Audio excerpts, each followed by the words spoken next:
Bismillahirrahmanirrahim. Assalamualaikum warahmatullahi wabarakatuh. Halo teman-teman semuanya, kembali lagi dengan saya Fathia Lasti dengan nomor NIM 19059154. Setelah sebelumnya saya tampil di video kelompok 2 teman-teman yang membahas tentang pasar uang dan pasar barang. Tapi kali ini saya akan membahas topik yang berbeda, yaitu mengenai kondisi perekonomian Indonesia pada saat sekarang ini. Sebagaimana yang teman-teman ketahui semuanya, bahwa sekarang ini Indonesia tengah berhadapan dengan yang namanya pandemi COVID-19 ya teman-teman, yang dimana COVID-19 ini ternyata telah memberikan dampak yang luas terhadap kehidupan sosial serta termasuk juga ekonomi di negara kita ini.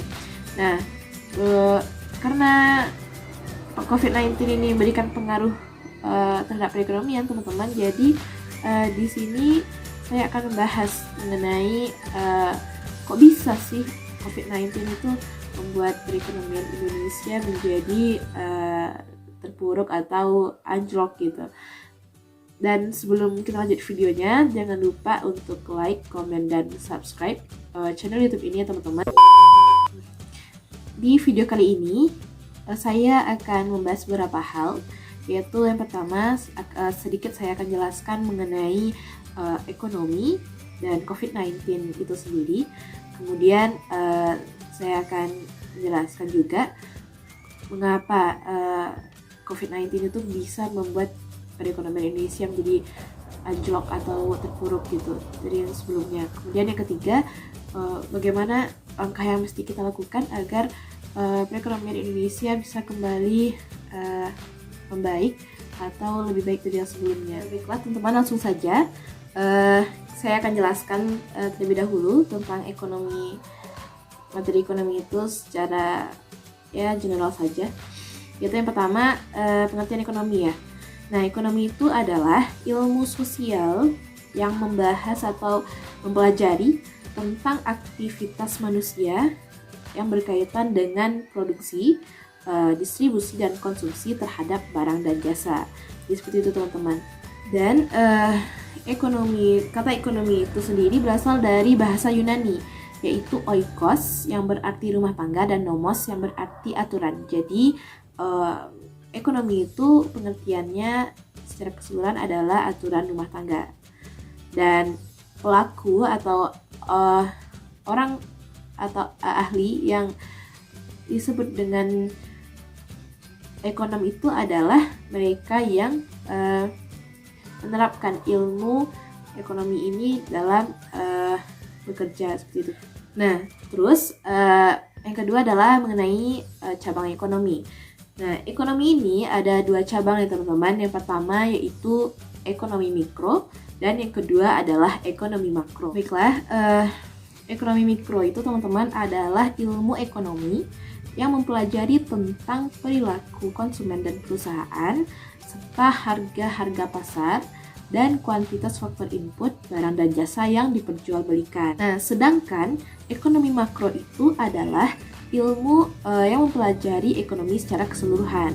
Jadi teman-teman, ekonomi makro itu bahasannya yaitu mengenai ekonomi yang mempengaruhi banyak masyarakat, banyak perusahaan dan pasar.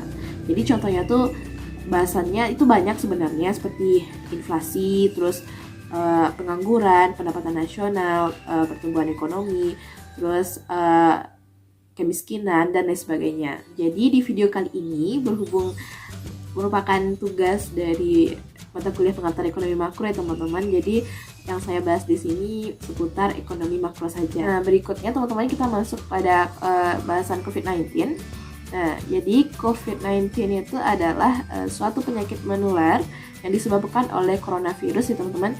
Di mana coronavirus ini menyerang manusia dan hewan dan sehingga mengakibatkan terjadinya infeksi saluran pernapasan pada manusia, mulai dari batuk pilek hingga yang lebih bahaya seperti MERS dan SARS. Jadi seperti itu kira-kira teman-teman. Sekian mengenai penjelasan tentang ekonomi dan COVID-19. Semoga bisa dipahami ya. Kita lanjut kepada pembahasan berikutnya, yaitu pertanyaan mengenai kok bisa sih COVID-19 itu membuat perekonomian Indonesia menjadi anjlok atau terpuruk? Nah, jadi teman-teman, COVID-19 itu sebagaimana yang saya katakan tadi kan menular gitu ya. Nah, jadi proses penyebarannya itu, penularannya itu dari orang yang terinfeksi COVID-19 itu adalah seperti ini. Ketika orang terinfeksi COVID-19 itu mengeluarkan percikan atau di batuk mereka atau saat mereka bicara, itu percikan itu kan misalnya terkena tuh pada benda-benda di sekitarnya kan, kemudian mungkin pada permukaan benda tertentu gitu, misalnya handphone deh gitu. Terus handphone yang sudah terkena percikan tadi kan itu ada virus berarti kan.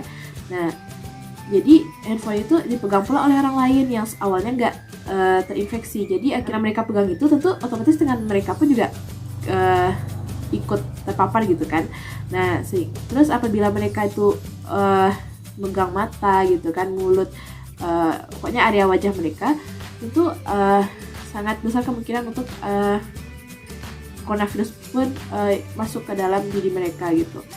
Itu kira-kira teman-teman. Nah, berhubung penyebarannya yang sangat cepat, dikabarkan juga kalau orang yang kena COVID-19 itu nggak selalu langsung sakit gitu. Jadi ada orang-orang yang tidak menunjukkan gejala tapi ternyata mereka positif gitu kan, seperti kita lihat di berita kira-kira ini gitu. Jadi tentu agar tidak semakin banyak korban, maka pemerintah pun dan semua orang pun melakukan yang namanya social distancing gitu, jaga jarak, menghindari kerumunan gitu ya. Terus menghindari juga yang namanya mungkin salaman atau cipika-cipiki gitu kan, karena takut tertular. Jadi sehingga mereka pun berusaha agar stay saja di rumah gitu, tidak leluasa lah seperti biasanya, mungkin pergi ke mall atau ke tempat keramaian gitu. Nah, hal itulah teman-teman yang menyebabkan terganggunya keberlangsungan ekonomi Indonesia gitu. Dapat kita lihat kan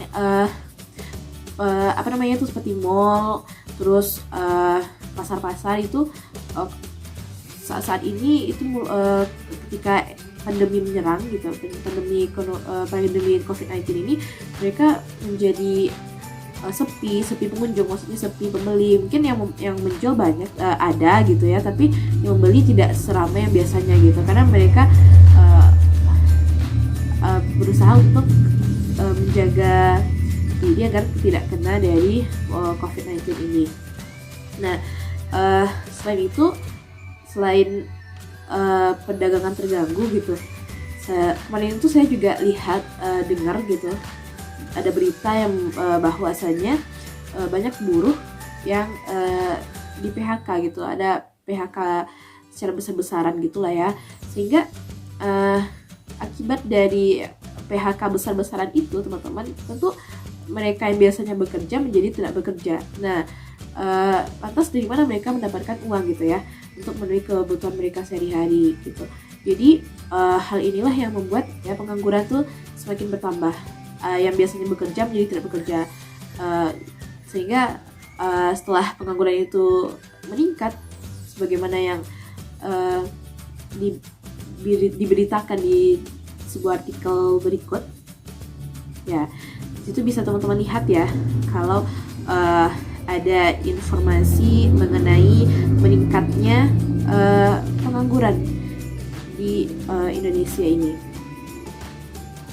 Nah, ini berita ini saya ambil dari situs data.co.id ya teman-teman. Nah, jadi di sini dikatakan bahwa Kadin pantau pengangguran tembus 10 juta orang imbas pandemi corona. Nah, jadi mayoritas jumlah pengangguran itu berasal dari industri tekstil yang mencapai 2 juta jiwa dan industri alas kaki sebesar 1 juta jiwa. Jadi kalau juta itu kan banyak teman-teman gitu. Dan Kamar Dagang dan Industri Indonesia atau Kadin menyatakan jumlah pengangguran akibat pandemi corona mencapai lebih dari 10 juta jiwa. Angka tersebut dihitung dari jumlah karyawan yang dirumahkan dan pemutusan hubungan kerja atau PHK di seluruh sektor industri dan UMKM. Nah, terus ya teman-teman, jadi karena COVID-19 ini juga terjadi banyaknya PHK gitu, sehingga pengangguran pun meningkat. Nah, ketika pengangguran itu meningkat, tentu kemiskinan pun juga ikut meningkat gitu ya. Nah, masih di situs yang sama, katadata.co.id, saya menemukan informasi bahwa pandemi virus corona memukul perekonomian hampir seluruh negara di dunia termasuk Indonesia. Kalau Indonesia menyebut wabah ini berpotensi menambah 5,1 juta hingga 12,3 juta orang miskin di dalam negeri pada kuartal 2 2020. Itu kan sangat banyak ya, 12,3 juta gitu. Dan dipersenkan itu jumlah penduduk yang rentan miskin dan hampir miskin itu sekitar 25% total penduduk Indonesia ya teman-teman. Nah, dengan banyaknya kemiskinan ini, pertumbuhan ekonomi pun juga terhalang jadinya gitu. Karena selain Indonesia sekarang banyak mengeluarkan uang gitu, mungkin beli APD atau kebutuhan kesehatan lainnya, perdagangan pun terganggu seperti yang saya katakan tadi. Itu pertumbuhan ekonomi pun akhirnya terhambat gitu teman-teman. Nah, seperti yang saya temukan di artikel berikut ini, di mana di sini dikatakan bahwa terpukul efek corona, pertumbuhan ekonomi kuartal 1 anjlok jadi 2,97%. Nah, Badan Pusat Statistik mencatat pertumbuhan ekonomi Indonesia pada kuartal pertama tahun ini mencapai 2,97%, lebih rendah dari proyeksi Menteri Keuangan Sri Mulyani sebelumnya sebesar 4,6%. Anjloknya pertumbuhan ekonomi pada 3 bulan pertama tahun ini terutama terimbas pandemi virus corona. Nah, jadi emang bahaya gitu ya teman-teman. COVID-19 itu walaupun dia kecil gitu, tidak kasat mata, maksudnya itu tidak dapat kita lihat dengan mata telanjang, tapi pengaruh yang dia berikan itu besar gitu untuk perekonomian Indonesia. Nah, mungkin sekian ya teman-teman penjelasan dari saya mengenai kenapa gitu COVID-19 itu bisa membuat pertumbuhan ekonomi Indonesia menjadi anjlok. Teman-teman, kita lanjut kepada pembahasan berikutnya, yaitu gimana sih langkah yang mesti kita ambil untuk memperbaiki kondisi perekonomian Indonesia sekarang agar lebih baik lagi ke depannya. Nah, jadi teman-teman, hal yang dapat kita lakukan itu adalah yang pertama, tentu dengan memutus mata rantai penyebaran COVID-19 ini teman-teman, yaitu dengan cara menjaga kesehatan diri dan orang lain. Nah, yaitu dengan menjalankan protokol kesehatan yang sudah dianjurkan oleh tim medis dan juga pemerintah, seperti rajin mencuci tangan dengan sabun, terus menggunakan hand sanitizer, kemudian menjaga jarak dengan orang lain atau social distancing. Kemudian berusaha untuk tetap di rumah saja, belajar di rumah saja, kemudian bekerja juga dari rumah. Karena kalau di luar sana itu kan kita nggak tahu, mungkin ada orang-orang yang terpapar COVID-19 tanpa gejala, kemudian bisa menyebarkan COVID-19 itu kepada kita. Nah, selain itu yang dapat kita lakukan adalah dengan saling membantu gitu dengan sesama. Maksudnya di sini kan sebagaimana yang kita bahas tadi, itu banyak terjadi pengangguran, kemudian banyak juga terjadi kemiskinan di negeri kita ini. Nah, jadi kita yang mesti berperan aktif untuk mungkin berbagi sembako gitu bagi orang yang mampu kepada orang yang sangat membutuhkan gitu, yang terdampak COVID-19 ini, sehingga mereka tidak bisa bekerja. Jadi kita dapat melakukan yang namanya berbagi sembako atau berbagi mungkin berupa uang gitu ya, dan lain sebagainya. Sekian ya teman-teman yang dapat saya sampaikan pada video kali ini. Semoga bermanfaat dan mohon maaf untuk semua kesalahan. Terima kasih sudah menonton video ini. Saya akhiri. Wassalamualaikum warahmatullahi wabarakatuh.